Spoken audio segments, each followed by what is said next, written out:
Hey everybody, it's Calvin the Go here, and I'm just here to discuss a little bit of the new chapter. Mostly going to be talking about Cross Guild, talking about Mihawk, talking about Crocodile, and talking about, well, what Cross Guild is going to do next. It's really interesting to see what's going to happen there, and I would really appreciate if everyone here gave me a like, gave me a subscribe, shared the video, and spread the word around so we can build a community here. Alright, so the main thing everyone's talking about with this chapter has been cross guild and of course the bounties are going on, but the main thing is cross guild. And it's really interesting because a couple chapters ago when we saw that Buggy became an emperor, and then we saw things about cross guild, everyone was kind of wondering what was going on there. I think everyone who's read the story and has been a veteran here can understand that we just knew that it was going to be Buggy meaning in some kind of way. um, I mean, we all knew that there was no way that he actually subjugated Mihawk and Crocodile, because we already seen that Crocodile knows that Buggy is, a fraud. I mean, but he's a fraud, but he gets things done. I can't even talk about at this point. We know he's not strong, but he knows how to talk his way out of anything. He knows how to promo. He's like a WWE wrestler in his prime. He's like The Rock or something. I don't know. He knows how to sell himself, and he knows how to put his brand out there. So that's one thing that you can never really take away from Buggy, because that's what he does. And Crocodile being the brains of the organization, being the one who recruited Mihawk, makes the most sense to me. I think a lot of people were saying that it probably was Crocodile who was the one who discussed everything and brought it all together. But the main person that everyone wants to talk about is Mihawk. And it's really interesting that Mihawk was going to be on the move. He's not just going to be sitting on his island drinking wine and, I don't know, chilling with Perona and fighting monkeys all day. He's gonna actually be involved in the story. He's gonna actually have a role. I'm not sure what that role will be quite yet, but I'm gonna discuss some possibilities later on. And it's really interesting because this really gives us an avenue for Mihawk to meet Zoro again one day.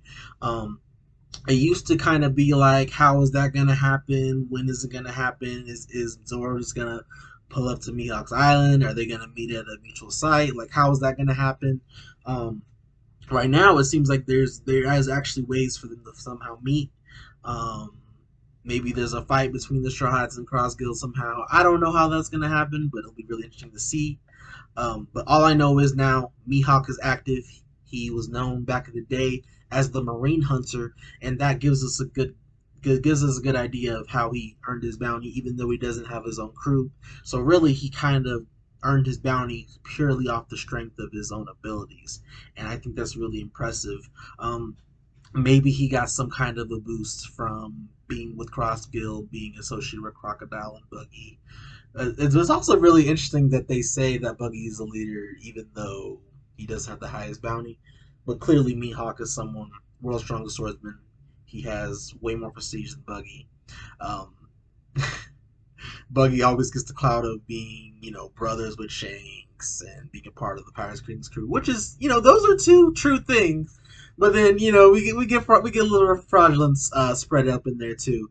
So it's really interesting to see that as well. And nah, Mihawk, I'm really excited to see what happens next with him, because for so long he's just kind of been in the background. For so long he hasn't really got to do much, and we're starting to get a little more understanding of how his character goes, and we see how large his bounty is, seeing how he's like a Yonko level bounty. We see how back in the day he used to hunt the hunt the Marines. So it's really gonna be exciting to see what happens next with him. But I think we all kind of know where the collision course will be. One day, Mihawk, Zoro, that will be. It should be the best fight in the series. We still never seen Mihawk be pushed. We've seen little clashes in Marineford, but I think everyone can agree you don't really power scale stuff at Marineford. I think, especially since Haki wasn't fleshed out yet, there's so many things that would have happened in a different way if we saw it now. Like if, for example, if Marineford happened, like the next arc, and if it was the same things, we would see Rio, we would see Conqueror's Haki, we'd see Armin Haki, we'd see Future Sight, we would see so many different things. And I don't know if it's just because we didn't see Luffy's point of view, but we didn't see much of that. Regardless, that's not the point here. The point is Mihawk is on the move, Crocodile's on the move, Buggy's on the move. Hunting down the Marines. That's something that's really interesting to me. I wonder if they will get a reputable body. I wonder if they'll be able to capture someone of note. The only hard thing about that is I don't know who Oda can really sacrifice for this, right? I don't think he can sacrifice an admiral. They have in-game potential. Clearly, not the fleet admiral. Is a vice admiral really gonna hit like that? Like, you know what I'm saying? Like, are we really gonna care if I don't know Mihawk captured Momonga or something like that? Like Doberman, is that really gonna hold any weight? I don't think so. It could just be fodder Marines too. You know what I'm saying? It doesn't have to be anyone of note. But I think this is a really interesting topic, and I wonder if Oda is gonna give us our own little kind of power scale for the Marines as well. Um, if we ever get to see like actual like bounty bellies for the Marines, I think that will be a good thing. It'll be kind of like, oh yeah, this is like the Yonko of the Marines. You know what I'm saying?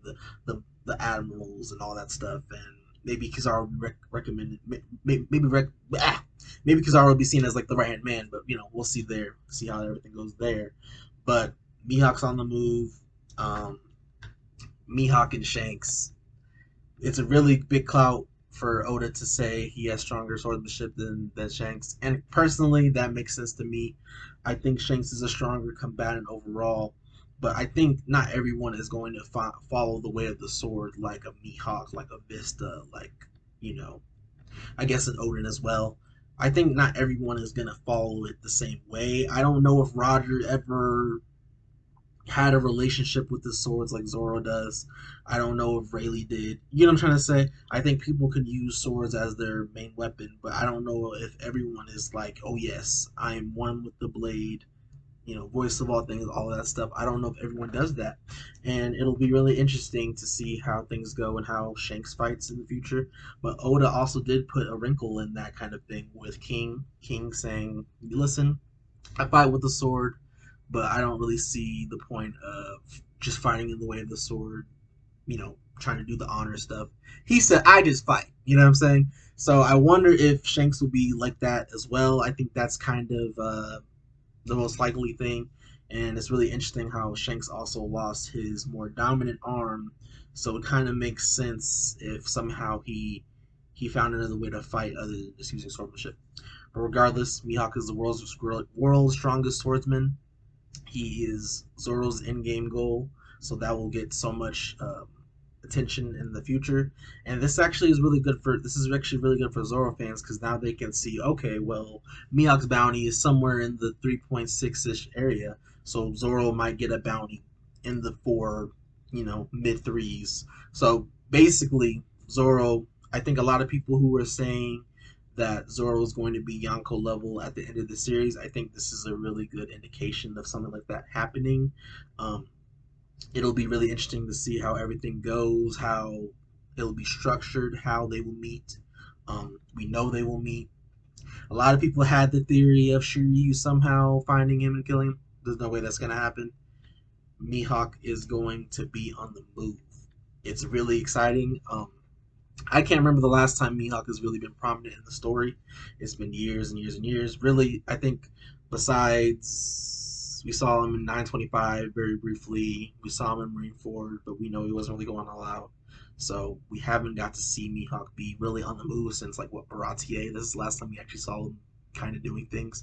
So it'll be interesting to see what happens next. Also, another thing that happened in the chapter that's really important besides just the bounties, Sabo's on the move as well. What is going to happen with Sabo? Does Sabo have Vivi with him? Did Sabo actually kill Cobra? I don't think Sabo actually killed Cobra. I think that'll be another interesting to talk about. I might make a video about Sabo as well, but I probably will wait until next chapter till we get a little more information about what happened there. Um, Also, a deep Oda put the Marines deeper in the mud, man. I mean, all of the Revolutionary commanders look like they're perfectly fine. Not anyone looks like they have any scratches. I know it's probably time after the fact, but at the end of the day, you have two admirals there, and you can't get a single major wound on anyone there. That looks bad. Sabo is really strong, and he probably is going to have a gigantic bounty. Since they call him Flame Emperor, I think he might have a 3+ billion berry bounty as well. It'll be really interesting to see what happens there. And I think that is it for today. I will definitely be doing a chapter review on chapter 1059 when that comes out. We are on break, so I will be doing another topic video to make up for being on break. And I hope everyone has a great day, and peace out. It's Calvin to go here, and I hope you have a blessed day.